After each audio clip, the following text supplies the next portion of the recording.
कोपरगाव तालुक्यातील माहेगाव देशमुख परिसरात आधीच बिबट्याच्या दहशतीने नागरिक भयभीत असताना आता रानडुकरांच्या हल्ल्यामुळे शेतकरी वर्गामध्ये भीतीचे वातावरण निर्माण झाले आहे। सचिन बाबूराव भगुरे हे शेतात काम करत असताना अचानक रानडुकरांच्या कळपाने त्यांच्यावर हल्ला केला। या हल्ल्यात रानडुकरांनी भगुरे यांचा हात पायाचे लचके तोडून गंभीर जखमी केले असून त्यांना उपचारासाठी कोपरगाव ग्रामीण रुग्णालयात दाखल करण्यात आले आहे।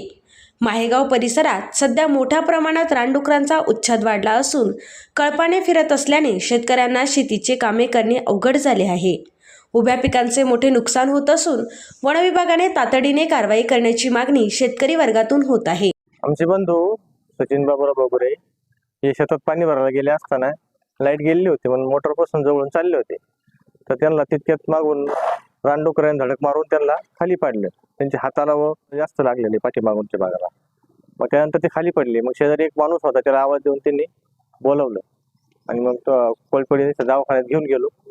नंतर कोपरगाव येथे आपल्या सरकारी हॉस्पिटलमध्ये आले। याबाबत वन विभागाला काही कळवलं होतं? नाही, वन विभागाला आता त्यांनी सापळे लावलेले, पण आता रानडुकराचा पण काहीतरी बंदोबस्त केला पाहिजे, कारण तो पण घातक प्राणीच आहे ना।